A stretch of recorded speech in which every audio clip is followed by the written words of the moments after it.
Hello, everybody. So, hopefully, I think I'm on a little bit early today, so I'll give everybody a couple of minutes to come join me. Those of you that were not here yesterday, so what we're doing is we're going through 20,000 Leagues Under the Sea. We're going to do some very basic literary analysis. Anybody that's coming on, basically, I'm going to encourage you to jump on. Let me know that you're here. Let me know how you're doing. Let me know how your day's going and everything else, just so I can sort of touch base with you a little bit. Remember that this is optional. It's just for whoever would like to jump in. So let's go ahead and get started. So the last time this takes place somewhere around the turn of the century, and it's after a string of attacks from what they're considering a sea monster. So at first, everyone believes that it's a giant whale that is attacking and destroying all these ships. It's put back and forth about whether or not Freddy, thank you. I'm glad you're here. So there's debate about whether or not this whale can exist, because if it's real, it has to be bigger than anything that they've ever had on record, bigger than a blue whale. But then a ship from a company that was known for never being late or never missing a route ended up having a hole punctured in it and in a perfect triangle. So that sort of opens up the possibility that it might not be something natural. It might actually be something man-made. Hey, Jerry, good to see you. Hope you guys are doing good. So, excuse me, we're going to start with chapter 2, pros and cons. At the time of these developments were occurring, I had come back from a scientific undertaking in the Badlands of Nebraska in the United States. The French government had attached me to this expedition in my capacity as assistant professor of the Paris Museum of Natural History. After spending 6 months in Nebraska, I arrived in New York near the end of March, loaded down with valuable collections. I was scheduled to leave for France at the beginning of May. So in the meantime, I was busy classifying my mineralogical, botanical, and zoological treasures when that incident took place in the Scotia. I'm doing good, Jerry. I was fully up to date in the matter, which was the order of the day, and how could I not have been? I'd read and reread every American and European newspaper without being any further along. This mystery puzzled me. Finding it impossible to form any views, I drifted from one extreme to another.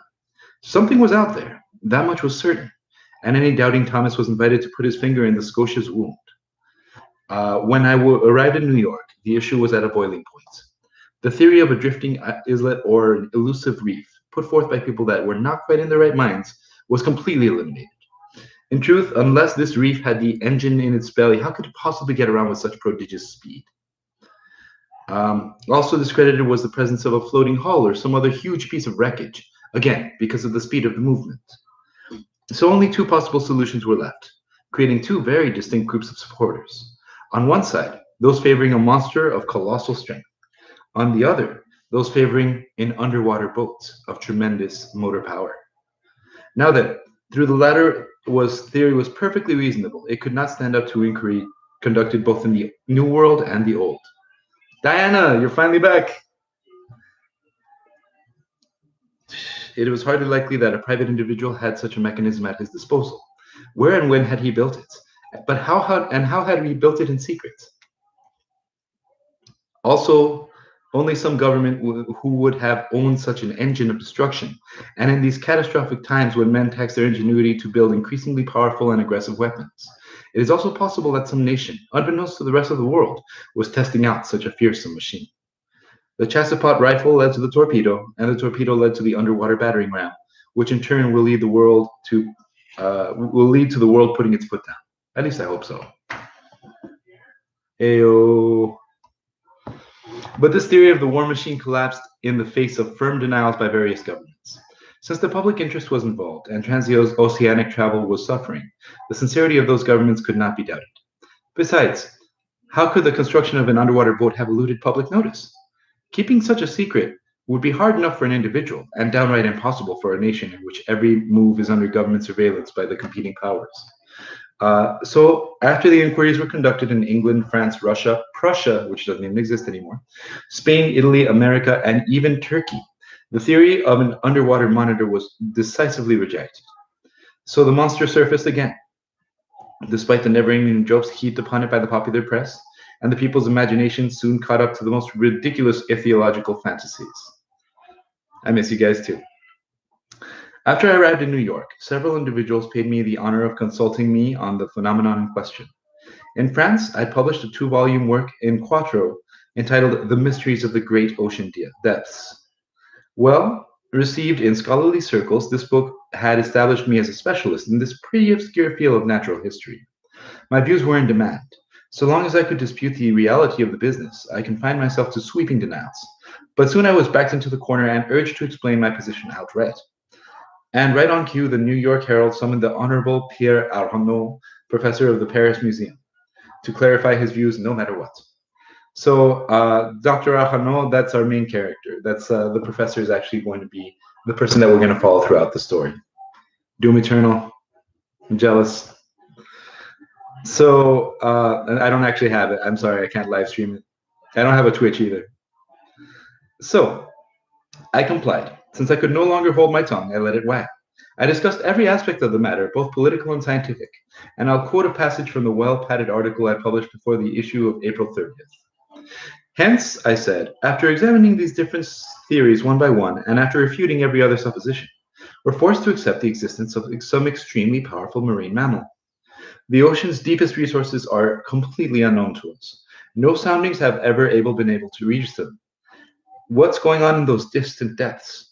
What creatures dwell or could dwell in those regions 12 to 15 miles under the surface of the water? What sort of organisms do those animals have? We can barely guess. However, the solution to this problem presented to me that can take a form of a choice between two alternatives. Either we know all the varieties of creatures that live on our planet, or we don't. I'll make you a deal. Tomorrow at the end of the chapter, I'll read a Doom Eternal review. You send me one. If we don't know them all, if nature still keeps its ethological secrets from us, nothing is more reasonable than to accept the existence of fish or cetaceans of a new species, or even a new genera. Animals with the basically cast iron organisms that can live in a strata beyond the reach of our soundings, and that some development or another, an itch, a whim if you prefer, can bring it to the upper levels at periodic intervals. 20,000 Leagues Under the Sea is what we're reading right now, Jerry. If, on the other hand, we do know every living species, we need to look for the animal in question, among those marine mammals already cataloged. And in that event, I would be inclined to assess the existence of a giant narwhal. The common narwhal, or sea unicorn, often reaches a length of 60 feet. If you increase those dimensions fivefold or even tenfold, then this gives you a cetacean strength proportionate to its size while enlarging its offensive weapon, and you'll get just the animal we're looking for.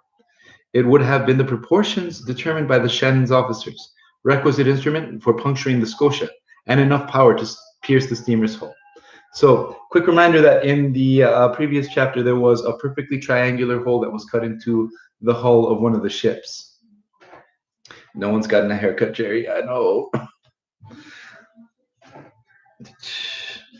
So, in essence, the narwhal is armed with a sort of ivory sword, or lance, as some naturals put it.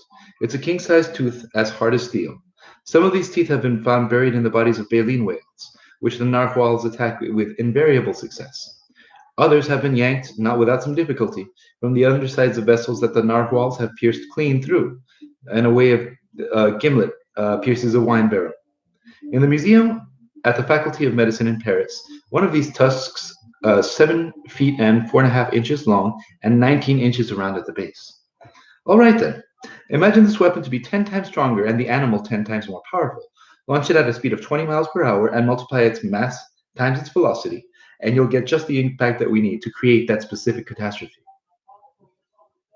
So, till I have fuller information, I'll plump a sea unicorn of colossal dimensions, no longer armed simply with a lance, but an actual spur, like ironclad frigates or those warships called rams, whose mass and motor power would also have. This bewildering phenomenon can thus be accounted for, unless it's something else altogether, which, despite everything that has been cited, studied, explored, and experienced, is still possible. So, side note reminder, this is still true to this day. So you may have heard people say that we know more about what's on the surface of the moon than the bottom of the ocean. That is absolutely true. We basically know and have mapped almost all of the surface of the moon. There are places where there's just too much pressure and too much darkness for us to actually see that's underwater, and that has remained true to this day.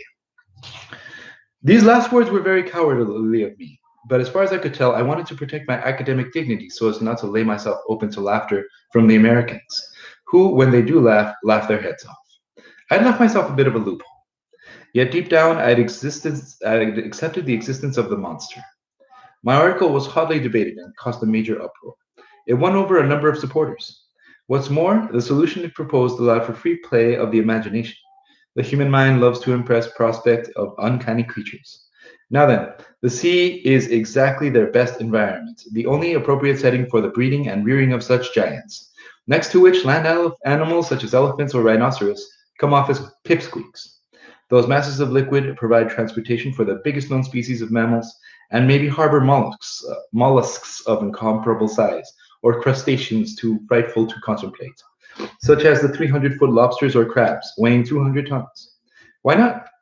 Back in prehistoric times, land animals, quadrupeds, apes, reptiles, birds, were built on a gigantic scale. Our Creator cast them using a colossal mold that time has gradually made smaller. In its untold depths, why couldn't the sea preserve those huge life forms from another age? This sea that never changes while the land masses are undergoing almost continual alteration. Couldn't the heart of the ocean hide the last remaining varieties of those titanic species, for which years are centuries and centuries millennia? But I mustn't let these fantasies run away with me. Enough of these phantoms that time has changed for me into harsh realities. I repeat, public opinion has firmed up to the nature of this phenomenon, and people accepted without argument the existence of a prodigious creature that had nothing in common with the sea serpents of the fable. Yet, if some saw it as a strictly scientific problem to be solved, more practical people, particularly in America and England, are determined to rid the oceans of this alarming monster in order to ensure the safety of transatlantic travel. The industrial and commercial newspapers dealt with the issue chiefly from this viewpoint. The Shipping and Mercantile Gazette, Lloyd's List, Francis Ocean Liner, and Maritime Colonial Review, all the periodicals devoted to the insurance companies who threatened to raise their premium rates, were unanimous on this point. The public had spoken, and the states of the Union were the first to jump in. Preparations got underway in New York for an expedition to track down this narwhal.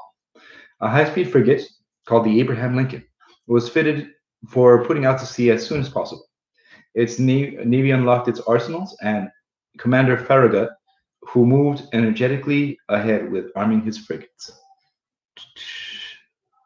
Is he dead? I didn't hear about that. And yes, Diana, I do. Fortunately, no one's going to the Asian markets, so that's where we have been getting toilet paper. So you guys don't have those in Rio Rico, unfortunately. So good luck. But anyway, it never fails. Just when a decision had been made to hunt the monster didn't put any further appearances. For 2 months, nobody heard a word about it. Not a single ship met up with it. Apparently, the unicorn had gotten wise to these plots and hatched against it. People kept yammering about the creature even over the Atlantic cable. So the comics claimed that the slippery rascal had waylaid a passing telegram that made the most of it. Therefore, the frigate was equipped for a far-off voyage and armed with fearsome fishing gear. But nobody knew where to steer it, and the people's impatience grew on till June 2nd. Word came out from the Tampico, a steamer from San Francisco line running from California to Shanghai, had sighted the animal again, 3 weeks earlier, in the northerly seas of the Pacific. This news caused tremendous excitement. Commander Farragut didn't even get a 24-hour breather. His provisions were on board, his coal bunkers were overflowing, not a single crewman had failed to report for duty. To cast off, all he had to do was light and stoke the furnaces. So if he delayed even half a day, it would have been unforgivable. But Commander Farragut wanted nothing more than to be on his way. I received a letter 3 hours before the Abraham Lincoln left its Brooklyn pier. The letter read as following. Pierre Arjano, professor of the Paris Museum, 5th Avenue Hotel, New York.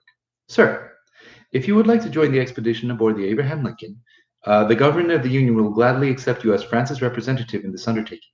Commander Farragut is holding a cabin for you. Very cordially yours, J.B. Hobson, Secretary of the Navy. So that's it for today. We have a deal. So Freddy, tomorrow I want you to give me the link for a Doom Eternal review. what we're going to do is I'm going to go ahead and read through the next chapter, and then at the end of that, we'll go ahead and do your Doom Eternal review. I don't know why, but hey, you said it. We're here. I'm here for you. We might as well get it out of the way. Tell your friends. Let them know every day, 3 o'clock, I'm going to be here. Usually it's going to be about 15 minutes.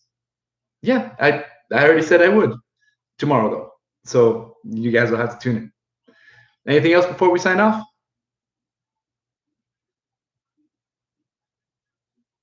No? All right. Well, you guys take care of yourselves, and I will see you tomorrow at 3.